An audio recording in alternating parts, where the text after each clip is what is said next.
a los artículos 24, 36, 37, 44, 53, 88, 89, 93, 101 y 127.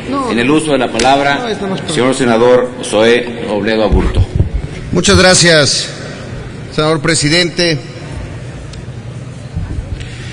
Compañeras y compañeros senadores, corrupción y opacidad, lamentablemente y por desgracia, son conceptos que vienen asociados a Pemex, a CFE y en general a la industria petrolera. Para ilustrar lo anterior, yo los invitaría a que hiciéramos un ejercicio que es solamente indicativo, vaya, no implica nada, simplemente es una indicación moderna. Si ustedes en algún buscador de internet, puede ser Google, por ejemplo, ponen las palabras Pemex y corrupción, aparecen 1.210.000 resultados. Pero, por ejemplo, si usted hace la búsqueda de Pemex y mejores prácticas, nos arroja 157.000. Si le ponemos Pemex y ecología, nos salen 60.000. Pemex e innovación, salen 115.000 resultados. Otra vez, es solamente indicativo, porque hay tantas notas, hay tanta información que enlazan estos dos conceptos, el nombre de la empresa y la corrupción, que vaya, genera esta percepción, pues a partir de historias que todos conocemos. Hablar de Pemex y hablar de corrupción en la industria de hidrocarburos es, por tanto, un tema mayor. Es un tema mayor y del que no escapa la CFE. Esto seguramente ustedes que son lectores del periódico Reforma lo acaban de ver, fue una primera plana de esta semana que habla de cómo la Contraloría, la Secretaría de la Función Pública, fue ineficaz para castigar a funcionarios acusados de corrupción. El caso famoso de Néstor Moreno. Vaya, no creo que tenga yo que convencerlos de que hay un problema de corrupción en Pemex. Ojalá que no tenga que convencerlos de eso.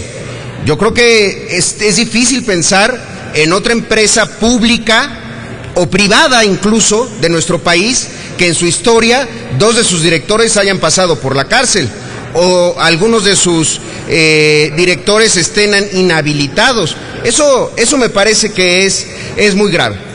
Pero además, si volteamos a ver otras fuentes de información, déjenme darles 2 muy rápido. El índice de fuentes de soborno indica que, fíjense, de 1970 al año 2010, México generó flujos de salida de capital que implican una pérdida anual de 5.2% del PIB. En estos 40 años, la corrupción en México a partir de sobornos nos costó 5 puntos por ciento del PIB. Otro estudio realizado, y que además fue muy destacado, muy famoso, el que realizó PricewaterhouseCoopers, indica que el 47% de las empresas globales consideran a la corrupción como el mayor riesgo al hacer negocios en México. El 25% de las empresas reporta que les fue solicitado solamente en 2013 algún tipo de dádiva. Y 33% de las empresas indica haber perdido un negocio a causa de sobornos por parte de sus competidores o por parte de funcionarios que tenían la obligación de regularlos. ¿Por qué digo todo esto? Porque, uno, pareciera que la corrupción se está convirtiendo en la variable que mejor predice la inversión o no en nuestro país. Es decir, que la corrupción sea el motivo por el cual un inversionista quiera o no hacer negocios en México. Y lo digo porque aquí he escuchado reiteradamente a muchos senadores promotores de esta reforma que están seguros que en el momento en el que se abra el sector van a caer casi de manera automática las inversiones extranjeras. Yo les digo una cosa, yo creo que no, por una razón: siguen pensando que en México la corrupción es un problema para hacer negocios.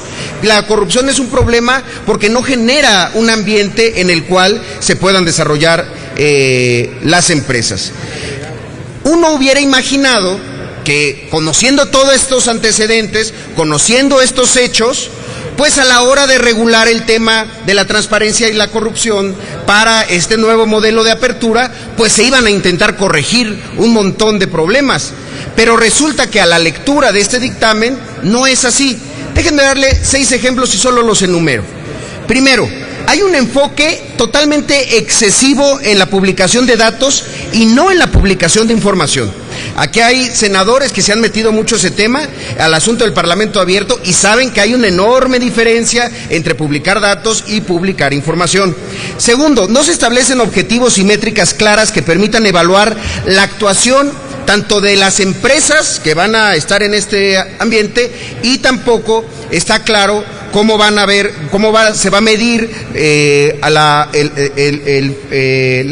participación y el trabajo de los funcionarios. Tercero, no se priorizan las investigaciones de acuerdo a la destrucción de valor o afectación al valor, un tema gravísimo. Cuarto, las investigaciones se realizan con base en el interés del Ejecutivo y no con base en el interés del Estado. 5, no existe coordinación entre organismos fiscalizadores. 6, se tiende a penalizar la acción y sobre todo se tiende a no penalizar la omisión. ¿Por qué, por ejemplo, no se han investigado y procesado a funcionarios públicos que han permitido programas que de plano no dan ningún resultado y que además no solo no los penalizan, no solamente no los castigan, sino que continúan al frente de sus responsabilidades? Les pongo un ejemplo: las inversiones gigantescas en Chicontepec, donde se invirtieron más de 60,000 millones de pesos. 60,000 millones de pesos, para ayudarlos a entender esta cantidad, es el 80% del presupuesto de mi estado, es el 80% del presupuesto de Chiapas en un año. Se han invertido mal y estos funcionarios, por omisión, por error, no les ha pasado nada. Me parece que hay muchos temas más, no quiero extenderme en el tiempo. Hay un estudio de la International Institute for Environment and Development que establece cuál sería el mejor espacio para un buen ambiente para la generación de negocios. Pareciera que lo omitieron porque establece 6 medidas que pues las puedo compartir con ustedes, sin embargo no me daría tiempo a hacerlo, porque de las 6 medidas están todas de verdad ausentes en esta ley. Les voy a poner solo una como ejemplo. Se sugiere que para este tipo de empresas se realicen y se publiquen encuestas públicas sobre la percepción de la población sobre la administración de los sectores de petróleo, gas y electricidad. Eso, díganme dónde viene. Es una práctica internacional. Y ese me parece que es el problema de fondo. No estamos viendo las discusiones que hay en el mundo. Hoy, actualmente, hay una discusión enorme sobre el compliance, la responsabilidad penal de las personas morales o de las personas jurídicas, es decir, no solamente de las personas que materializan decisiones malas como sobornos, sino también de las empresas. Y ahí está el caso de Siemens, que demostró 2 países con buenas y malas regulaciones. No lo estamos viendo. Estamos en una discusión anterior. Podríamos estar en la discusión actual y que esto se viera reflejado en estas leyes, y no es así. Concluyo simplemente para decir que en materia de transparencia y anticorrupción no se hizo la tarea, no se está moviendo a México, no se está transformando nada, y pareciera que al contrario, que hay una rarísima nostalgia por la transparencia y por la honestidad de funcionarios públicos. Yo solo les digo que, como dice la canción, no hay nostalgia peor que añorar lo que nunca jamás ocurrió. Muchas gracias. Gracias, senador Zoé Robledo Aburto. Pido a la Secretaría que consulte a la Asamblea en votación económica si se admiten a discusión las propuestas presentadas por el senador Zoé Robledo Aburto.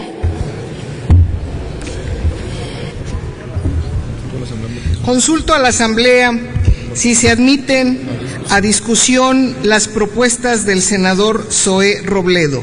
Quienes estén por la afirmativa, a favor de levantar la mano. Quienes estén por la negativa, a favor de levantar la mano. Sí se admiten a discusión, señor presidente. Gracias, señora secretaria. En consecuencia, iniciamos la discusión sobre el tema de transparencia y corrupción, y en primer término se le concede el uso de la palabra a la senadora Arely Gómez González, del Grupo Parlamentario del Partido Revolucionario Institucional, para hablar en contra de la propuesta. Con su venia, señor presidente.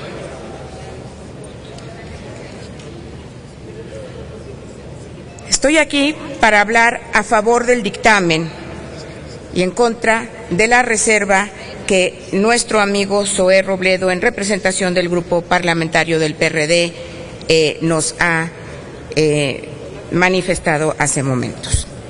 No tengo duda de que el nuevo modelo energético que estamos construyendo traerá consigo enormes beneficios para nuestro desarrollo nacional y para millones de mexicanos.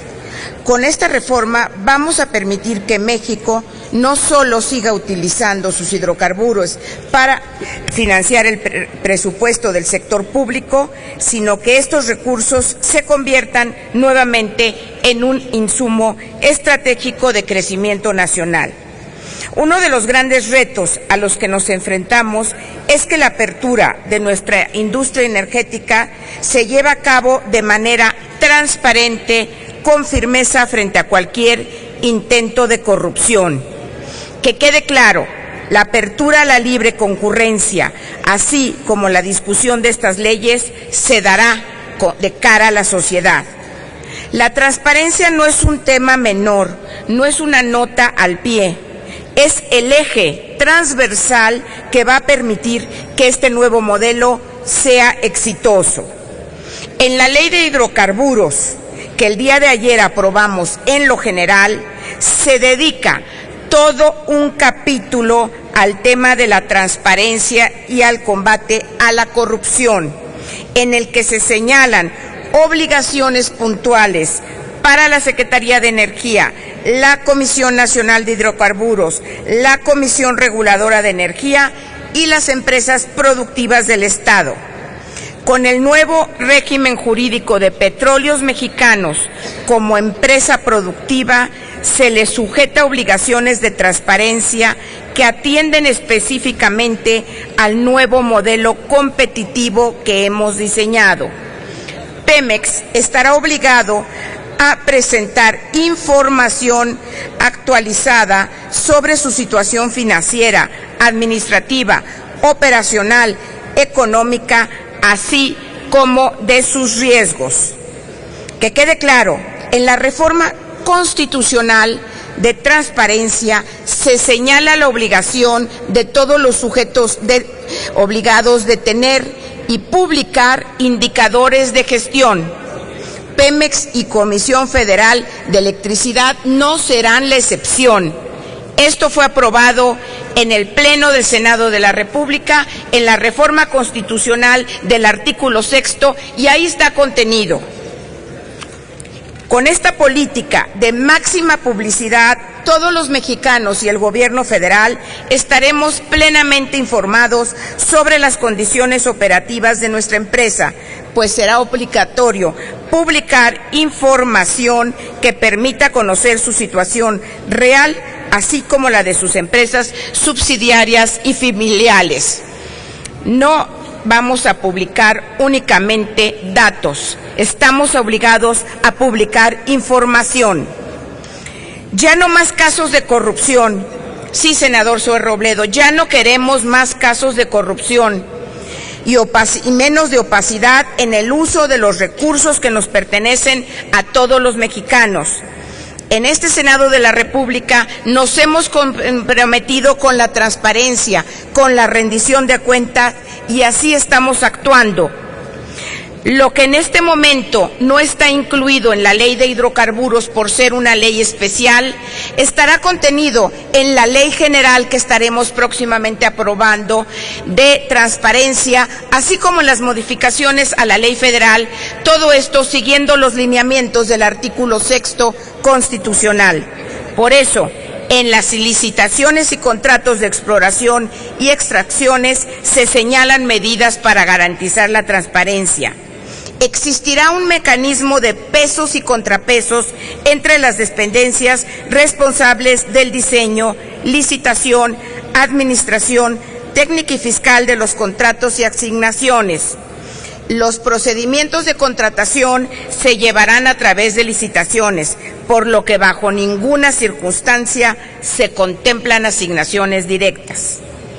Todas las rondas licitatorias de los contratos serán públicas y transmitidas en tiempo real a través de Internet, y el fallo de la licitación se llevará a cabo en una sesión pública. Se obliga a la publicidad de contratos, así como transparencia en las contribuciones, contraprestaciones y pagos relacionados, además de contemplarse un sistema de auditorías externas para supervisar la efectiva recuperación de los costos. Los órganos reguladores también tendrán obligaciones para garantizar la transparencia y publicidad en sus decisiones. Estos órganos también están sujetos al artículo 6º constitucional en tema de transparencia. Las sesiones, acuerdos y resoluciones que tomen deberán ser públicos, y todos los servidores públicos estarán sujetos a un código de ética, en lo que también se contemplarán impedimentos para conocer sobre asuntos en los que tengan interés directo o indirecto. El nuevo régimen de transparencia propuesto abonará en gran medida a los esfuerzos por prevenir, combatir y sancionar la corrupción que pudiera presentarse durante las múltiples operaciones comerciales que realizará nuestra empresa productiva y los actos de autoridad que emitirán los órganos reguladores en la materia. En esta propuesta de legislación secundaria se consideran las mejores prácticas recomendadas por EITI, que es una metodología internacional mediante la cual los países adoptan medidas para garantizar la divulgación de los ingresos que recibe el gobierno del sector extractivo. Con estas reglas, más las obligaciones que la reforma constitucional en materia de transparencia contemplan, estamos sentando las bases de una nueva forma de responder a la ciudadanía sobre el uso de los recursos públicos. Los beneficios de la reforma energética serán para todas y todos los mexicanos. En el grupo parlamentario del PRI estamos convencidos de que con esta reforma marcaremos un nuevo capítulo en la historia energética de México y de nuestro desarrollo nacional. No se trata solamente de extraer más petróleo ni de producir más gas. Es una reforma energética integral cuyo eje rector es el ciudadano. Muchas gracias. Gracias, senadora Arely Gómez González.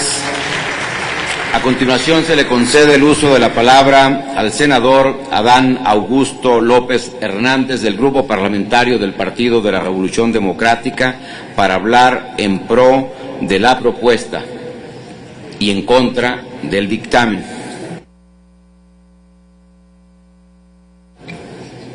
Les pido que nos sujetemos al tiempo reglamentario, que son 5 minutos, por favor. No voy a hablar uno, pero ya todo lo han dicho ahí sobre pero, o sea, con su permiso, señor presidente.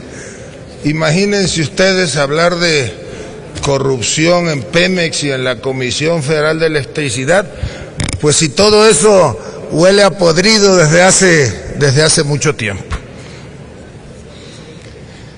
Lo que ahora vamos a analizar de la ley es, como todo lo que ya hemos venido platicando, comentando, analizando de este dictamen que se presenta desde ayer a esta Cámara, pues es una megambrea que solamente tiene por objeto como se ha dicho reiteradamente también, el justificar o adornar la entrega de la riqueza petrolera nacional.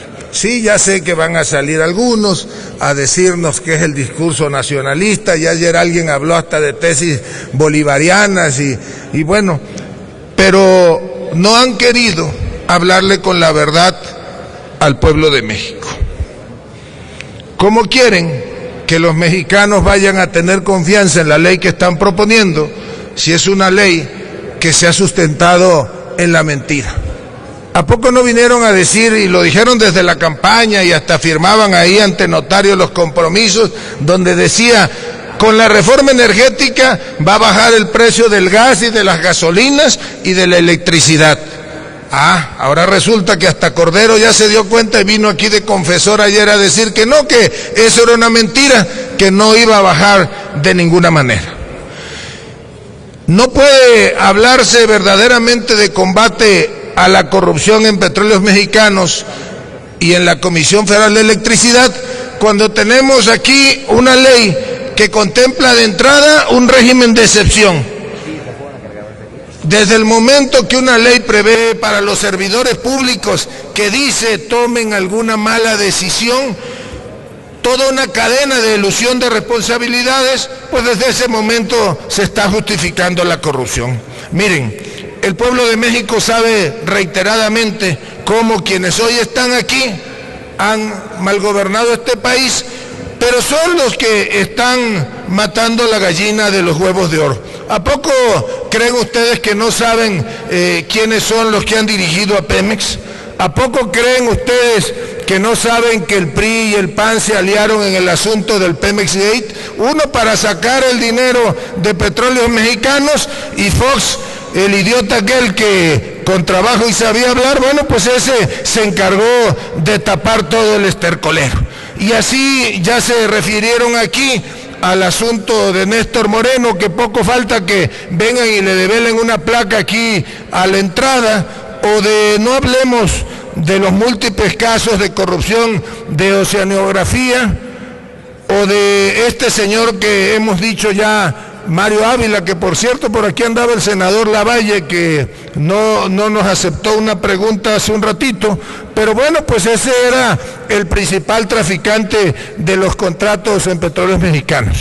¿Y a poco creen que no se sabe cómo se trafica ya en la pirámide de Pemex Gas y Petroquímica Básica los contratos para exploración?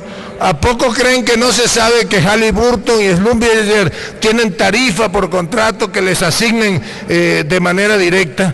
Por eso les digo que lo que vienen aquí a hacer es un simple adorno. Todo esto es cosmético. Mientras no haya verdadera y efectivamente combate a la corrupción, mientras no se castigue a todos y cada uno de los que han incurrido en responsabilidades, mientras no se revise y se fije en esta ley que las condiciones en las que actúen los comisionados de la Comisión Nacional de Hidrocarburos y del Consejo de la Comisión Reguladora de Energía, bueno, pues se seguirán dando las mismas cosas. Eso de que ahora sí lo van a subir a tiempo real en internet y ahora sí los mexicanos se van a enterar, es una mentira. ¿Por qué? Porque la mayoría de los contratos están sujetos a cláusulas de confidencialidad. Y además, las compañías extranjeras, que son las que ya van a venir a repartirse el pastel, bueno, pues esas traen todas dentro de sus estatutos sociales cláusulas precisamente de confidencialidad que impedirán que los mexicanos, que cualquiera, venga a conocer en qué condiciones se otorgaron esos contratos. Ya aquí lo hemos dicho reiteradamente, la corrupción, el tufo de la corrupción campea desde hace años, desde que nos engañaron a los mexicanos y nos dijeron que aprendiéramos a administrar la abundancia, aquel presidente priista, hasta aquellas épocas de la renovación moral, y que luego nos enteramos cómo vendían el petróleo mexicano en alta mar. Y por último, para terminar y en respeto al tiempo del presidente, yo les diría: ¡qué absurdo! Ahora resulta que ustedes están convertidos en unos grandes médicos, pero es la primera vez que vamos a ver a unos médicos que para curar al paciente proponen matarlo, que es lo que van a hacer con Pemex y la Comisión Federal de Electricidad. Muchas gracias.